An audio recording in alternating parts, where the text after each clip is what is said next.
Hey, Better Babes, it's Jonathan Van Ness, and welcome back to Getting Better. Can you believe that it is already Earth Month, Earth Day? We are here. Are we totally past the point of no return? Can sustainability be sexy? Can sustainability be possible?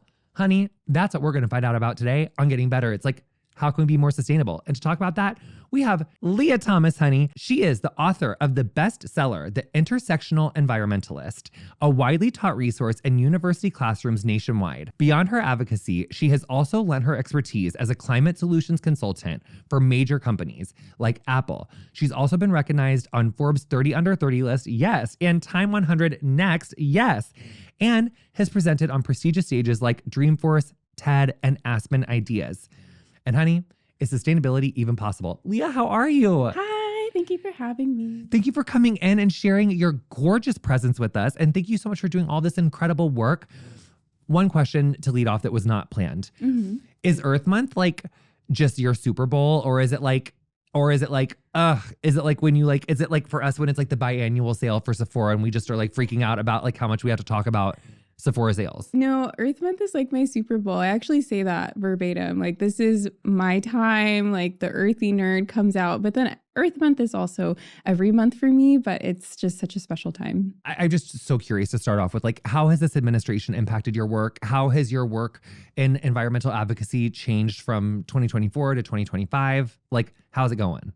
I'm pretty sad. I would say in the last couple of years with the last administration, which was imperfect. However, we were kind of in like an environmental justice renaissance. And there was like billions of dollars that was specifically going to go to low income and communities of color that were burdened with environmental hazards.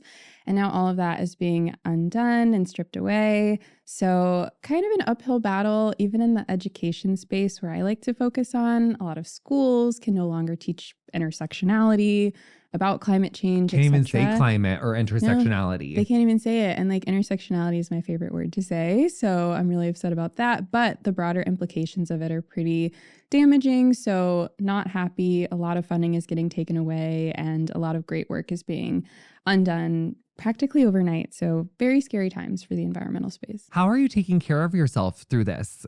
Honestly, crafting, like ceramics. My husband's a ceramicist. Oh my God. Yeah. He likes like build the things, but he's not a wheel person. Me either. It's bad for my brain. Like wheel is not good. Yeah, he doesn't like it, but he likes to build things. Do you guys need to be like ceramicists, like queens together? That would be so cute. Cute. But I have to find joy and make that kind of a part of my activism to get through it. I think previous generations did that. They had parties, they hung out with their friends, they had dinners. So I'm trying to just create spaces for people to come and relax. I'm starting a crafting club. I'm like really getting into it. Is it individual responsibility or is it corporate systemic responsibility that's going to get us to a more sustainable place? In the words of Ariana Grande, yes, and it's not an either or. I get really frustrated with that, but I'm, again, trying to meet those questions with empathy because I think a lot of people are just exhausted when it comes to these like mass systems of oppression that feel like they're ruining everything, and they are, but we can't have systems change without individual action. And I always like to say, like, each of us, I don't know, I like to imagine a little donut or a little circle or something, and each of us are just like one little piece of that donut. And even if we like step outside because we're tired, the donut might get a little bit smaller, but we can come back in, and we have to do everything in community, and doing it in community can lead to systems change, etc. So we need a lot of individuals to take action in order to get systems change. So I want to remind people of that. It's a yes and not an either or. Have you seen anyone doing anything that you're like, that could lead to something? Like, this is like any reasons to hope through the first 3 months of this? No. Yeah. I mean, honestly, like a lot of people are crafting, farming, learning how to grow their own food, be sustainable, like basically the more lefty version of being a prepper, but not in that way. Yes.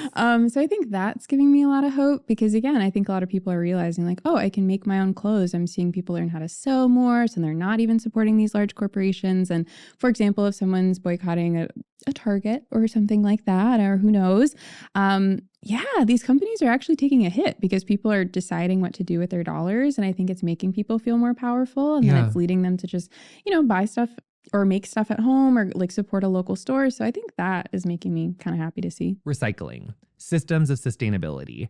Is there any like obviously in the 80s, people probably didn't know what the internet was going to be. But is there like a creative like solution to like waste or plastic, or like if you could create like a perfect world that could deal with like plastic waste or global warming, like what sort of systems do you think that we need to have that we don't have?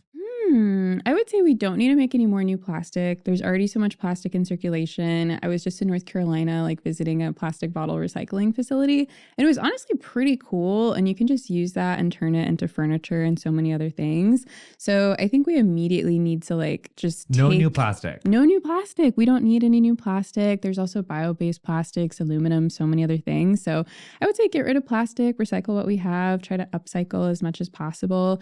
And then in addition to that, like we just need more renewable energy. So if I got like real crazy with it, I think it'd be cool if we had more solar power, because I just like solar power. Yes. And I was also thinking like mass transit,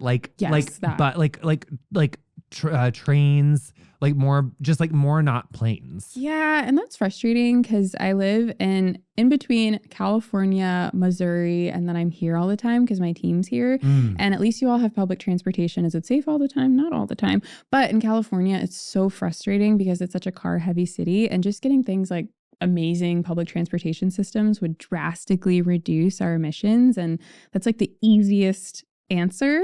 But we could also empower people to bike a little bit more when it feels safe and things like that. But I think, yeah, that's what my perfect future would look like. And then, yeah, everybody having clean air. Greenwashing queen. Yes. What is greenwashing? So greenwashing is when a company or an organization has a sustainability initiative and maybe is not actually truly sustainable at their core. However, they are doing something that seems sustainable. And that could be as simple as maybe they put green on a product and then it's not actually made sustainably. Or it could be something like a full-on initiative, like an Amazon or something donating like millions of dollars to an environmental organization. Some people may argue that that's greenwashing. I don't know. It depends. It depends. It has, because it does depend on like where the who the organization that got money is. Over time, like I feel like I've gotten a little bit less strict about greenwashing because organizations need money, especially right now. I just consider it to be climate reparations. So if there's an organization that donates millions of dollars and maybe they're not the most sustainable, as they should, is it greenwashing? Who knows? Maybe, yes, they want good press, but I'm like, they need to give their money away. So instead of thinking about it as greenwashing, I'm like, this is climate reparations, as long as it goes to organizations that really need it, grassroots, environmental orgs, etc. So I don't want to be one of those people who's like, oh, I need you to like do this, like explain this like emotional labor to us, but this I think is really important. So, and also I'm doing that like Leslie Stahl thing where like, I already know the answer to this. I'm pretty sure. So don't think I'm an idiot. Okay. I would never. Can you tell us why racial justice is environmental justice? No, this question is so important. I have people that are like, okay, so you're telling me trees are racist? Yes, like, what are you saying? Yes. And that makes total sense because environmentalism, usually people are thinking about like white men summiting a mountain, saving whales, very disconnected from social justice. But unfortunately, especially in the United States in particular, because of housing discrimination, racial injustices over the years, like you'll often see, okay, so the best way to explain this, I love saying donut. I feel like it's in all of my examples. I love donut. It's giving me everything bagel from Everything Everywhere All at Once. Wait. Did you see that movie? I saw it, but I'm like, what is that? She's like everything bagel. Yes. Yeah, it's like, I love that movie. Yeah, but anyway, so it's the donut bagel. I'm here with you. Yeah, so if there's a donut and it's like a toxic donut, so that's what this woman named Hazel M. Johnson titled it. So a lot of Black and brown and low income communities are basically surrounded by toxic waste, highways, poor air quality, poor water quality, etc. So if you look at communities that were formerly redlined or communities where housing discrimination, etc., flourished back in the day. Because it's fully legal. Fully legal. And a lot of communities are still in those spaces. A lot of those are toxic donuts. So a lot of toxic waste was going to lower income and Black and brown communities. Getting dumped there because like the really expensive communities didn't want. Yep. Yeah, like stuff getting dumped there. Yeah, because could you imagine Orange County having lead in their water, but Flint, Michigan, they're like, oh, we just like. You know what I think people don't get, that I always come back to this? Because I never knew until like when I was like 30, like it's been in the last 10 years, Black women didn't have the right to vote in the United States till 1965. Isn't that crazy? Oh my God. So when all of these communities were getting built from the ground up, like in the 30s and 40s, like in the great urban spread, and when people were like, moving into the suburbs and like all these, Black women didn't even get to vote. So when people were like voting on like where to dump this, like a Sydney ordinance that, like should redlining be at like, literally a whole cohort of, and I just, when people think like, oh, it's even Steven now, like that was 150 years ago. No, 1960 was like, my mom was alive. My mom was 5 before Black women got to vote in a federal election. Like that's fucking crazy. Like that is like, so it really does, like there is an environmental impact, and I just don't understand why. Well, actually I do understand why people don't want to draw that line, because it makes them feel culpable, and it's like their own shame and their own guilt. And so then they like fight against that. And it's frustrating, but I think for a long time when it comes to philanthropy or any sort of like environmental activism, I think it's something that made people feel really good about themselves. Like, oh, I'm saving the whales far, far away, or I'm giving my money to help rebuild trees. I don't know where the trees are going. But the second you say like, no, we actually, okay, it's great. We want to fight for endangered species. But what if we told you some of those endangered species are in fact humans? It just brings about a whole lot of mess, because I think a lot of people want to think of environmentalism as something far away and they don't want to feel complicit. But that's the reality of the situation. There's endangered humans, just like there's endangered species and things like that. Yes, endangered humans. So sad. Although, sidebar, I did really love our whales episode that we did like a couple of years ago. It was really good. But they were about like there are these like whales that live like outside of Seattle. Wait. And there's like specific Dr. Giles, we love her. And because the thing is, salmon, we're eating all these fucking, who doesn't love a whale? But we're eating their salmon. There's shark eating whales. And then like there's like mammal eating whales, and then there's like fish eating whales. And the mammal eating whales are doing good. Yeah. Like they're totally fine. Like they're like their population's good. It's the fish eaters, because our fisheries, we plugged up all of these dams. And so then they were trying to say like, oh, it's the noise. It's not the noise, because the mammal eaters are fine. It's just that these it's like the pilot, they're called like the pilot, northwestern pilot whale. And but poor whales. they're like this like little pod, and like the babies keep getting born like super skinty, and then they're loaded with like all this like fat from the mom, because they're like, because the mom's like having to like do so much to like give it to the baby, and they're like fucking still whatever. So sad. It's Free Willy. I think it's like my millennial So trauma sad. between Free Willy and Land Before Time. Right? Land Before Time was probably before your time, but wow, what a movie.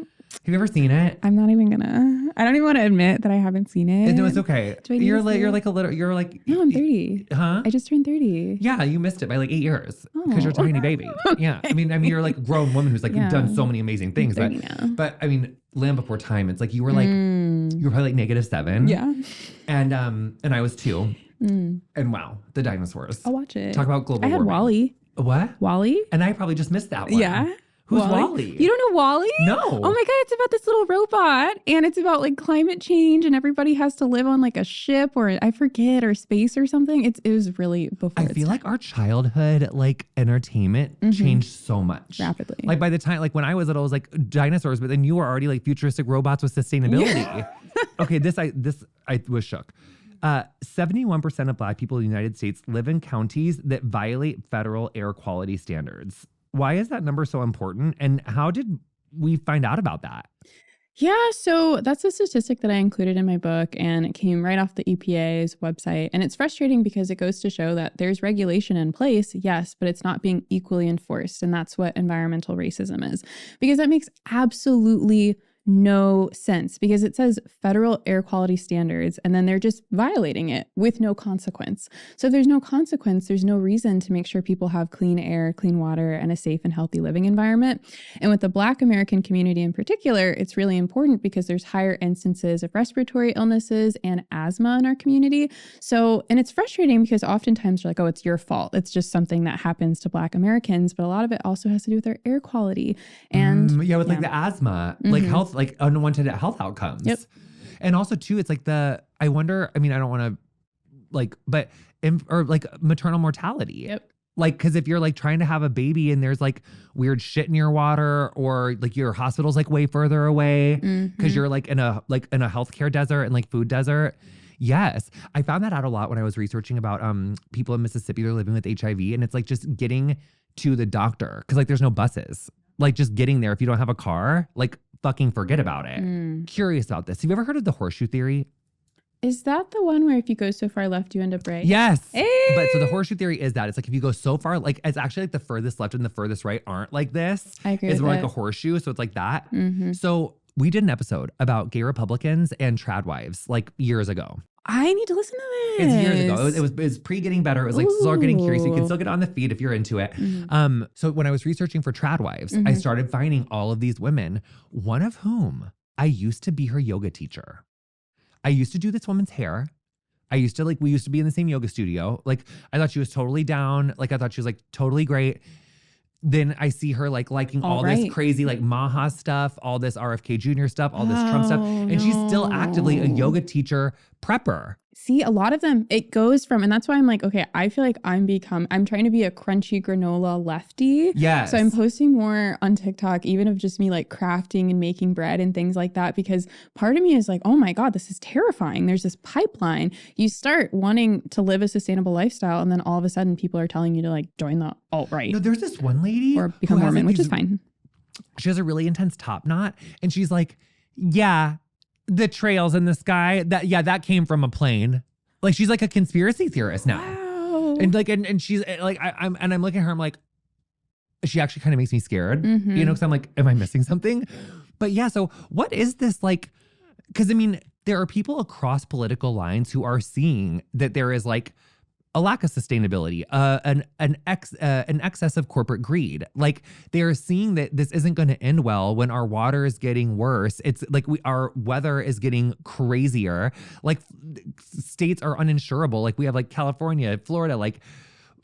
But what do you think that's about? Like, how could people be kind of similar but so far apart at the same time? Yeah, I feel like it goes from if you value your personal freedom, and then you also value like community. So there are a lot of people that only value personal freedom, and they're like, I want to drink raw milk because I want my kids to drink raw milk.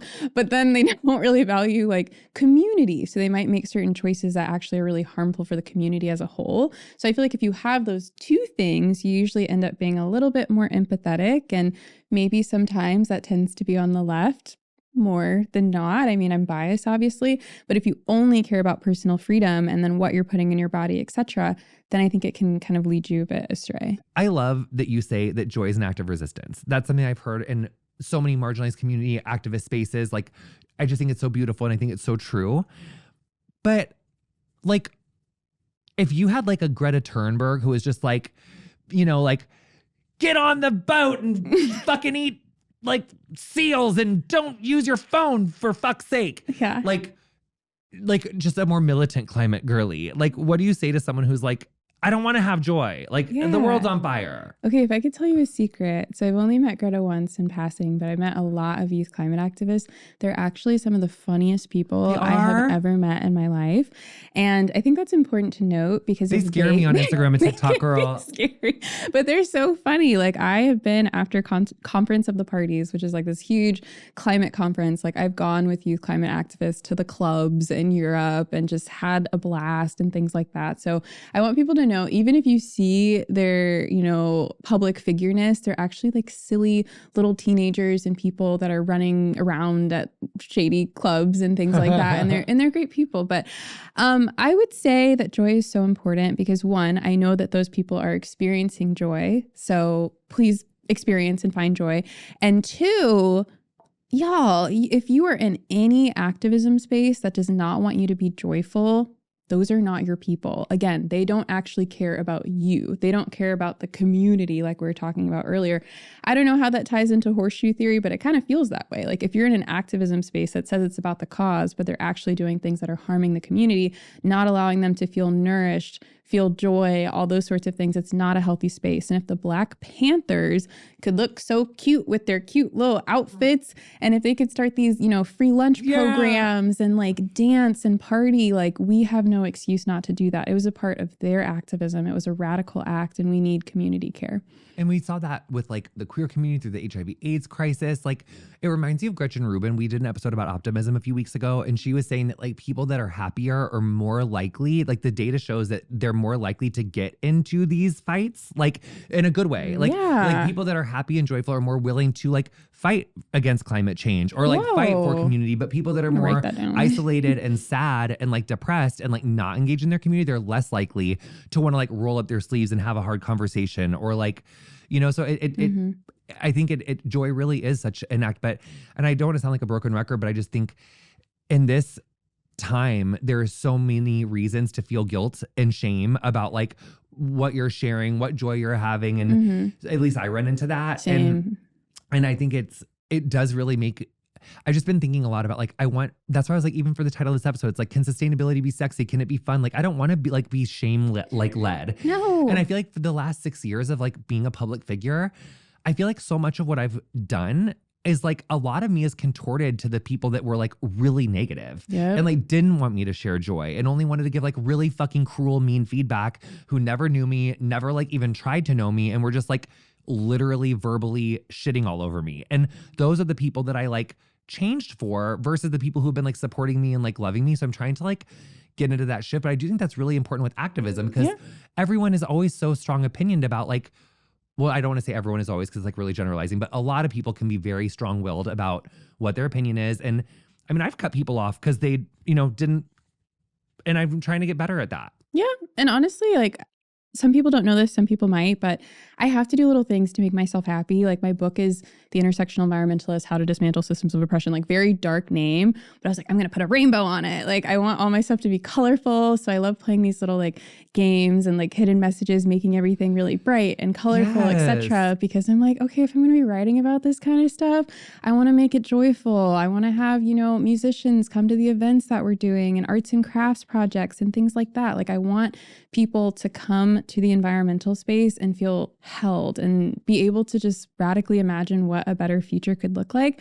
I don't want the environmental movement to be about not having hope for a better world. I want people to come into this space and say, wow, I see a future and it's brighter and it's greener and everybody's in community and we're dancing. And that's what motivates me to do this work. I guess all I would just like to let all of you know is I was already in love with you, but now I'm just like, ouch. Like I think I sprained my ankle, like falling in love with you. You're amazing. I've just loved our time so much. So you've talked, I think that's really important. So I do want to talk about the world that you're creating and the positive like future for our world, but also misinformation. That's so important. And especially when it comes to the world that we're living in. So I just want to arm people with a little bit more of your knowledge. You talked about how misinformation spreads online like wildfire, especially around climate change. What role do social media platforms play in either helping or hurting the movement towards sustainability and climate justice? Yeah. So interestingly enough, like Pinterest is one of the only social media platforms that has a climate misinformation and disinformation policy. Shout out to Pinterest. Like I love Pinterest. They're just very positive over there. They're so great. And I think that's amazing because they'll flag content if it's like, no, the climate's not changing or different things like that. But with Meta, I would love to encourage them to maybe bring back some of that fact checking because it can be really dangerous. People can really say whatever they want to say. And as a, content creator, sometimes we don't have the same journalistic or academic integrity on social media where you have to cite your sources. And I kind of wish that that was something that could happen because people can say anything about the climate and they are. It's turning into a lot of conspiracy theories, niche audiences. It's also radicalizing people to the alt-right. I feel like everything, like all conspiracy theories in one way or another leads to the alt-right. So without that journalistic integrity and citing things or fact-checking built into the platforms, it can just spread and spread and spread. What do you say to someone who feels overwhelmed? Like the climate crisis is too big, too politicized, too depressing, or like whatever they do isn't going to make that big of a difference anyway?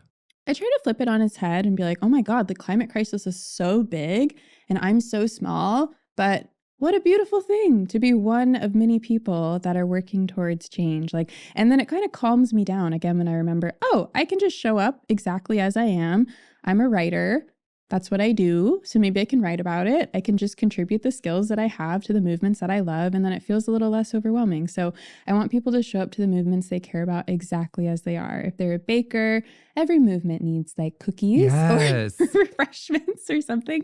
If you're an accountant, like working at a nonprofit, oh my God, please help the nonprofits balance their books. Whatever you can do, apply that to the movements that you care about, whether it's like, I don't know, we had so many companies donate during the LA wildfires and even things like hair care or beauty care or whatever it is, like that can help people after a natural disaster. So I really want people to understand like it's such a beautiful thing to be one of many and be a part of a community. And that's how we're going to tackle it. We're not going to tackle it alone. So, and then also feel that it is scary. It is big. I think anger and sadness are completely justifiable responses to injustice and major climate catastrophe. So I want people to sit with those emotions and feel them and then transform it into something else the best way that they can when they're ready to show up. Community is something that's come up a lot. And I think a lot of people, we do have like a loneliness epidemic. People are so isolated. And like, I'm always talking about Pilates on here. Like, I love Pilates. I love it too. Yoga And I reformer. just started going, me too. And I just started going back, but it's like, it's overwhelming going to like, anytime I've gone to like a new class or a new meeting, like, 12-step program for like the first time, it's always really overwhelming. Yeah. So let's say that like you go, you find some people, you find like a group, but maybe like you felt like it was like really like there was no joy. There was no like expressing yourself. Like it maybe wasn't your people, or you experienced a setback. How do you take care of yourself through a setback that's not crafting? Ooh, that's a good question. Even though crafting is a legitimate one, but you already went It's a through big that. one. So we like need like Yeah. just like how do you sit with the disappointment? As a really anxious and kind of socially anxious person, like I won't lie, like I take a lot of things, I like to be liked. So I take a lot of things personally, or I'll overthink a social situation. I don't know how many times, like I remember there was this one cool, I don't want to give too many examples, but there was an event in Los Angeles that I thought would be really cool. And then everybody just seemed so much cooler than me. Not really, but they were like burners. They went to Burning Man. I've never been to Burning Man. And I just felt like really out of it. I was like, I've never done ayahuasca. So I left. And I don't know, it just made me feel more socially awkward and anxious. But then when I talked to my friends about it, like we all experience that. And a lot of my friends, again, are activists or entertainers or whatever. And they experience it too. And that makes me feel better. I think everybody can feel a little socially anxious when they're not included in something. And then I really just try my best to find the spaces where I do feel held. And again, I have like the same best friend that I've had since middle school, the same couple of friends from, college. And then I have like one or two really good friends in the climate movement, and that's enough for me. And then also just understanding some people won't be like those best friends, but they might be acquaintances, or you can still be in community with them. But how do I take care of myself? I do a lot of crying and journaling. My mom works in the mental health space. Yeah, my support system. And your mom? Yeah, my mom, she works in the mental health space, so has never stigmatized mental health or anything like that. We love her. So shout out to Giselle. Yes, we love Giselle. Cameron. Thanks for raising a good one, Queen. Thank you. And shout out to my dad, Cameron, tennis coach. So we love. Oh my God, if they have social, then they need to put that in your social. Oh my God. No. Just a little, like, I got to shout out for my daughter. Okay, wait, but you just said something really important, which is your friends and your family. Yeah, honestly, it gets down to that. And then people that I don't talk about climate with. I think there's a lot of people who assume I'm just like, Earth, like all the time. But even when I'm with people that work in the climate space, like I have to remind myself I'm more than that. I'm a daughter, I'm a sister, I'm a friend. There's all these roles, and there's also, occasional activist or writer, etc. But that's just one part of my identity, and it doesn't weigh more than like me being a daughter or me being a friend. So, oh my God, I love that. So kind of like reorganizes the stakes. Yeah. Like, so it's like, it's still your priority. It's still like what you love to do and you're so passionate about it, but it doesn't have to like take you out if you have like a setback or a disappointment. No. And then, yeah, again, like I mentioned earlier, like if I'm in a space and I can just feel in my soul, like there's something off here, or again, if I'm in an activist space that's really built around shame, I think shame is one of the worst motivators to get people to act.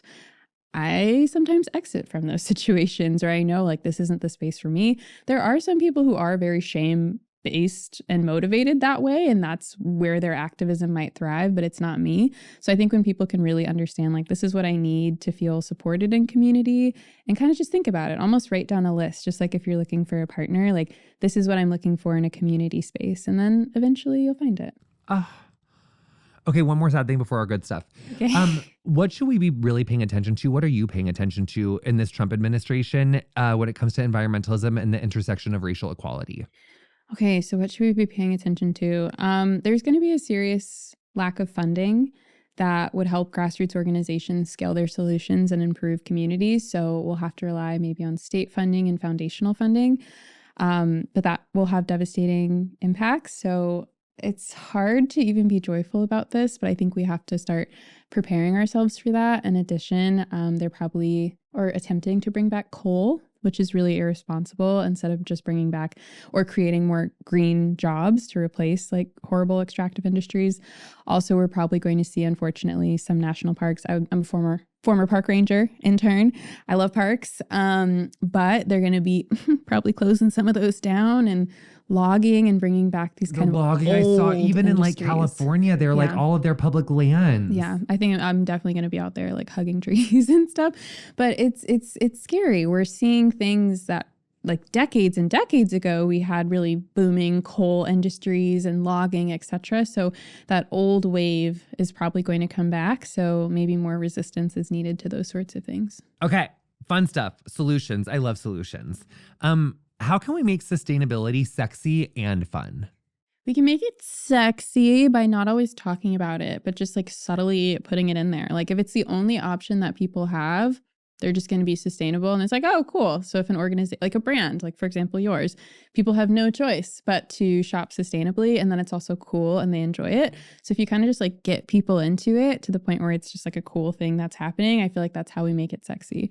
I do think also, sidebar to that note with beauty at least, like there has been such this huge thing on TikTok of like drugstore brand shampoos and conditioners, which go off. Mm-hmm. But the amount of plastic and waste, it's outrageous. And I mean, it really is. And so then companies that have like gone out of their way to like prioritize aluminum, prioritize glass, prioritize like better means of packaging their material, you want to show companies that are, and it's not even only mine, there's a lot, but and also sidebar PSA silicones, I don't like them. I just don't like them. All you girls are like all about silicones now on your TikTok. I see it, but you should never need something so strong that you have to strip your hair to get the silicones off of it. And like when I strip, like if I like do a detox on my hair, it's not cute. It's like a fuzzy Brillo pad. So I don't like to do anything that like requires a detox, which silicones do. Okay. What can cities or communities do to make the outdoors more inclusive and more healing for all people? I would say more community gardens, getting people to these community gardens. I think every elementary school, middle school, high school student should take a field trip to their local community garden, maybe volunteer there, plant trees, get outdoors. In Los Angeles, where I am most of the time, there's an organization called Chicas Verdes. It's at a school called Manuel Arts High School, which is it's primarily students of color, primarily Latine. And they have an after-school program where the kids learn how to garden and cultivate their own food and like take care of the land and things like that. It's so beautiful. And I think we need more programs like that because then they establish a relationship with the earth. So thoughts about, harming the earth are like, why would we do that? So that hands-on activity. Gardening changed my life. Like when we moved to Texas and got like a garden, like I just fell so butt crazy in love with like trees and plants and food. I just thought it was like I still do think it's like so amazing. Oh, yeah. I think that's also kind of a really fun, kind of unexpected thing for someone to do in like a smaller city. It's like, how do I get involved? Like, what do I do? Like start a community garden. That's like such a fun thing to do. Have you seen hydroponics? No. Okay. Oh my God. Hydroponics. Have you seen? Okay. So I don't know how to explain it. They're like vertical gardens. Oh, yeah. Yes. Yeah. So it's like barely any soil and mostly water. Yes. It's so easy. And every rooftop in New York could be a hydroponic garden. I love it. So, where I come from, when we talked about hydroponics, when I was growing up, it was about weeds. Valid. Also a valid way to grow the cannabis. It was like nice, like really strong. Like, is this hydro? I remember that when I was like 17, we were like, is this hydro? You'd be like, yeah. And it's like tinfoil, like on the Mississippi River. You're like, okay, I'm sure it is. What are 3 sustainability hacks we can do on a daily basis? 3 sustainability hacks. Okay, get some mason jars.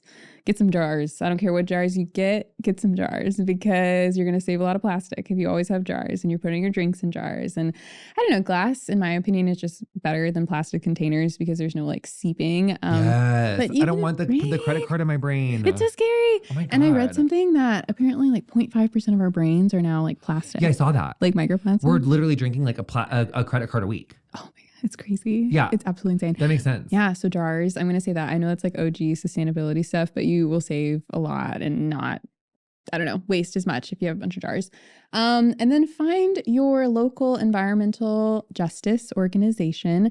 They're there. The only reason I'm a climate optimist is because I believe we have the solutions to the problems that we're facing. There's like somebody in your neighborhood who has the solution. We just need resources, amplification, and support for them. So find out who they are. And then in addition to that environmental organization, find your local community garden because they're there. They're probably growing some stuff. It could be hydroponic cannabis or it could be like carrots. So find carrots. Them. Yeah. I love carrots and weed. Carrots, both of them. I love both of those things. I mean, they're amazing. They're great for you. Also, just like, would you say that like consuming less is another sustainability hack? Like, yes. Because I really have, ever since we've been in our like Marky and I have just been like trying to cook more at home. And I do feel like that like makes less waste. It's true. Yeah. Consuming less. My New Year's resolution was to ask myself, can I make this before I buy it? And it's honestly changed my life. Like I found out how to make like all of my skincare for the most part. I can make makeup, even just cooking at home. It saves me money, which has been amazing, especially right now when we might enter this like recession. Yes.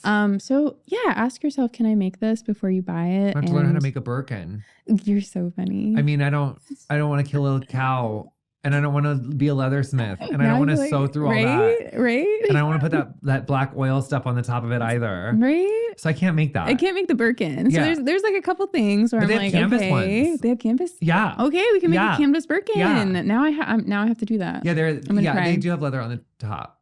Okay. Yeah. Let me try to make I'll make a bag. It won't be a Birkin, but I'll make a bag and I'll show you. I went to Finland and I met this lady and she makes like reindeer like leather and she does it like all herself and she's like a little sustainable reindeer queen. Really? Yeah. And because I don't know what it is about Finnish that makes them want to say like, excuse me, like in terms like this lady would be like, excuse me, Mary, that's my mom. Mm-hmm. Excuse me, Mary. But I'd be like, oh, are we in trouble? But that's just like how she said, like, that just every time she got into a conversation, she said, excuse me. Oh, it's cute. Polite. It's like a little Finnish thing. I mean, honey, it's our last question. I'm sad, but I had the most fun, but it's our last one, which is this. What's your advice to someone who wants to join the movement but doesn't know where to begin? So there's a website called Catch a Fire. I think they're still up, and basically nonprofits just post like, hey, we're looking for someone to help us. Like if you're a marketer, can you review our marketing plan? Or if you know how to make graphics, can you make graphics for us, or things like that. I feel like that's a great place to start. Or again, like I mentioned earlier, like think about, okay, what am I naturally good at? So whatever that is, whether you're an accountant, chef, whatever it is, and then apply that to the movements that you care about. So Catch a Fire is a great place to start as a website. It's basically like a jobs board. A bunch of nonprofits are like, we need this, we need this, we need this. And then you find it, you can like match with them almost like a dating app and then just give them your skills. One thing about your platform that I love how you use it is it targets like people in different ages, like different points in their lives. Mm-hmm. And you obviously have such an earpiece with like young people. Is there anything about like that parents or like Gen Zs or like boomers could do better? Like if they have like a kid that's like my age or like your age or like someone who's really into climate activism and they're just not getting it. Yes. Something that was really frustrating. I was talking to like a government official. He was basically like, I don't understand why these kids have anxiety. Like we had it so much tougher. Like why does everybody have climate anxiety? And I think it's really important for older generations to validate the experiences of the younger folks because they didn't live through a pandemic in their youth that disrupted, their school system. They didn't grow up like Greta and those kids who basically were watching documentaries like Al Gore's An Inconvenient Truth and being told you can't have kids, the world's on fire, you don't have a future. Of course they're going to have anxiety and of course things are different. So I think validating the emotions of younger folks is really, really important. Don't dismiss it and don't say like, oh, well, we had it worse because yes, in some ways, but we're also in new territory, like the climate crisis. And also like, I'm sorry, your 4-year degree in like a house in like 1974 was like $345. Right. So like it was not with inflation like what ours is, like they actually had like a reasonable expectation of upward economic mobility. Like if you worked hard and you got that job and you got your like you could, and now it's like even if you work hard, even if you get the funding, can you pay off your student loans? Can like ever? Like I still haven't paid mine off. Like I don't want to. Yeah, like fuck those people. Like, unless you come into a whole bunch of money and just like get rid of it. Yeah. Because then you can just get rid of it. Then I can just get rid of it. That would feel so nice. It would feel really nice. And it's a burden that even I carry. And I'm like, should I pay this off or should I save? Like, I feel like I got to save right now. Who knows? But what would Tori Dunlap say? Do you follow The Financial Feminist? No. I'm obsessed with her. We also had her on the pod. I'm obsessed with God. her. You should follow her. Financial Feminist. Her thing is like 3 months of emergency funds. I need that. Then I think you start paying off your debt. Okay. That sounds good. You have to have your like emergency funds. Savings. Yes. And then debt. Yes. Okay. And you should also be having an IRA or a 401k by now. I got one. Yes, a couple of years ago. I don't want to look though right now. You don't apparently like everything is terrible. it's really my husband looked in. Wish we hadn't. So it's so fun. It's fucking big fucking dumb orange piece of shit. I hate him. I do too. I just every last one of them. No, it's true. And also I said to my stand-up, which is really funny. It's like if your husband can get $2 billion from Saudi Arabia and that's the best your extensions can look, You know, I mean, they lifted $2 billion from Saudi Arabia, and that's the best Ivanka's hair can look. And for someone who wants to talk about biology all the time, like just embrace your frog fur. Just embrace it. You have 17 hairs, and they're working hard, Ivanka. Wow. But wait, here's the thing. I feel so inspired from spending time with you. I do. Like, I've never heard someone say climate optimist. You're my first. I think that's so beautiful. And as much work as there is to do and as much anxiety as there is for us to sit with, I do feel really inspired by leaders like you that are doing this good of work. And I just can't wait to keep cheering you on and following you and just seeing what you do, Queen. I'm just loving you. Thank you. Thank you for having me. Of course. Thanks for coming on, and happy Earth Month, Queen. Happy Earth Month. Yes, we love you, honey.